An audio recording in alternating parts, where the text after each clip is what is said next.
Captain America. Where to begin with this piss bomb? In a world where god-awful movies are being praised and great movies are being bashed to bits and shunned, one man steps up to give his honest opinion on which movies rock and which movies suck major balls.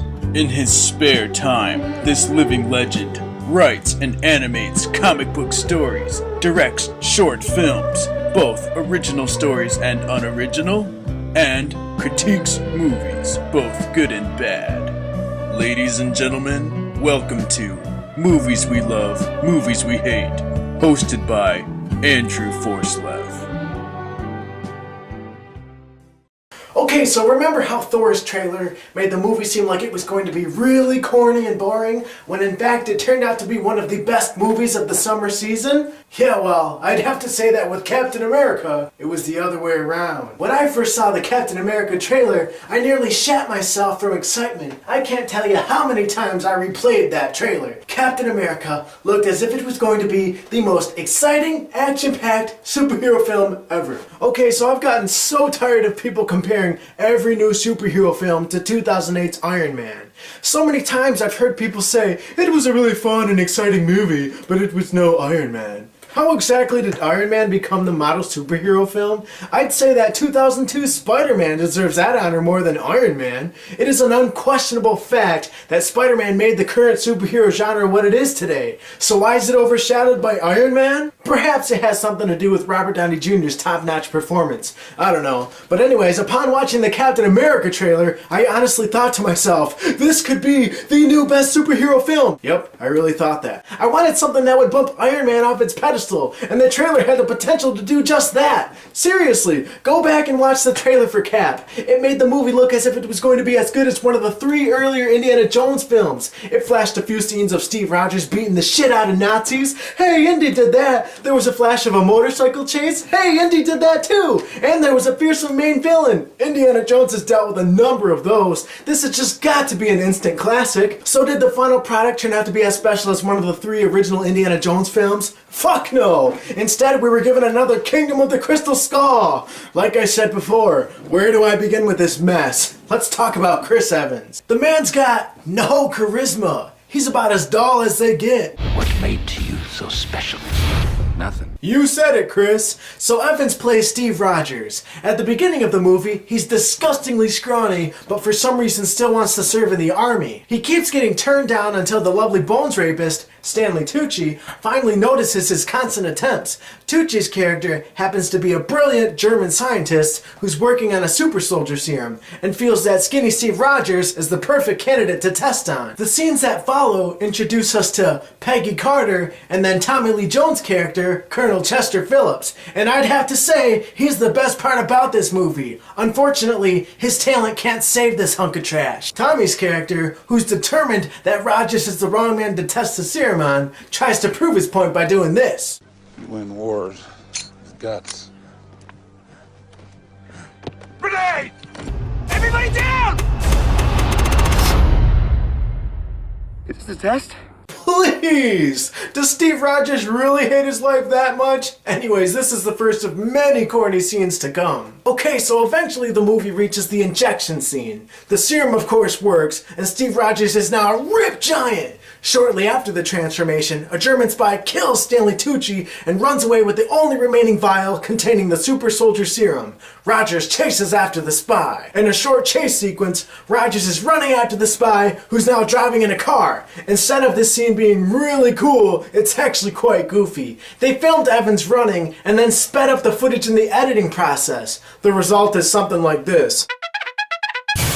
They were able to make Emil Blonsky from The Incredible Hulk look like he was actually running super fast, and that movie came out years before Captain. So of course he catches the spy, but in the process destroys the last vial. And since Dr. Rapist didn't bother backing up his research, Steve Rogers is now the only super soldier. I find it incredibly hard to believe that Tucci's character didn't bother recording his research anywhere, but whatevs. Also, for some stupid reason, the army doesn't even bother putting Rogers' new gifts to the test. Did they not just spend money making him what he is? Why the hell wouldn't they use him? Isn't their objective to win the war? Sure, he's just one man, but he's a fucking super soldier now. I guess the screenwriters were just looking for a gap of time in the script to have Steve Rogers wearing this horrendous costume and doing this publicity shit. Back in Iron Man, the filmmakers cleverly found a point in the film to honor the look of the original comics. In Captain America, they attempted to do the same thing, only it didn't work, and in fact only succeeded in making the movie drag. Hey, I paid to see Captain America kick some Nazi ass!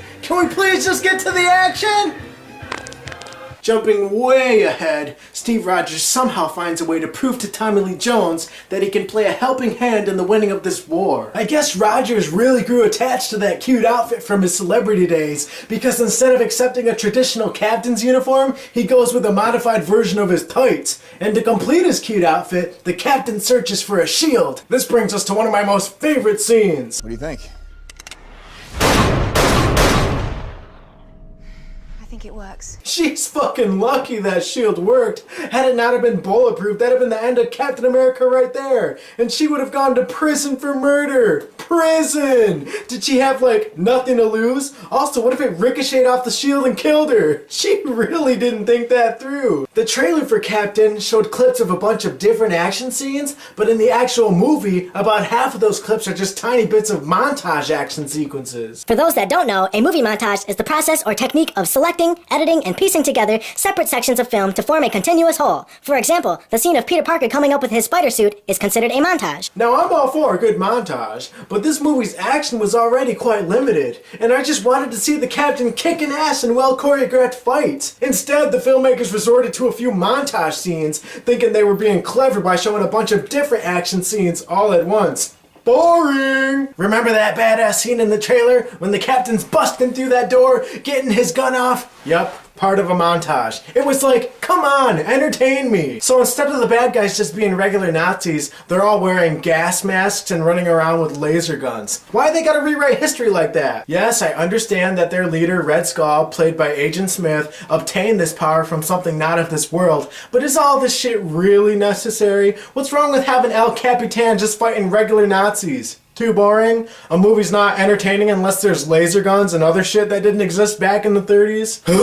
The ending is just as terrible as the rest of the film. Red Skull escapes the Americans by flying away in his plane, but little does he know that the captain managed to sneak on board before it took off. While on board, the captain notices a bunch of flying bombs, each of them beautifully labeled in English with their final destination. But why do you want it in English, sir?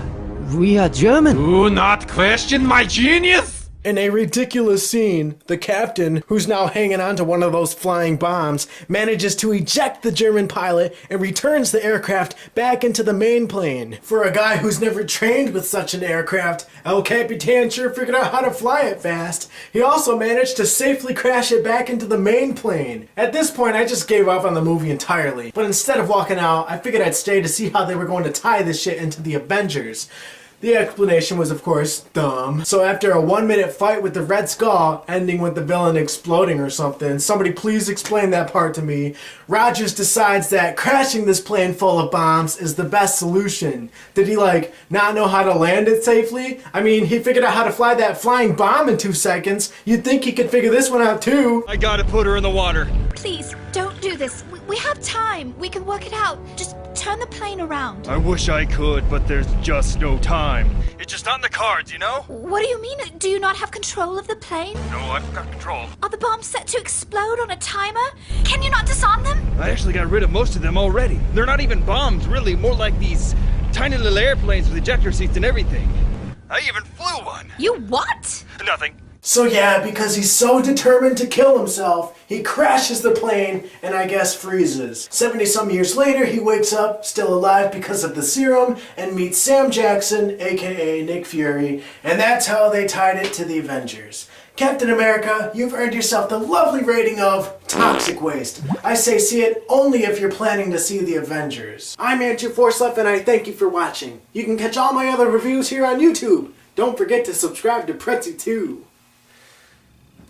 Hello guys, I've just arrived at the movie theater. I'm about to check out The Avengers in IMAX 3D. I'm excited as shit, and I'll let you know how it went afterwards, alright? So, Till then, my movie friends.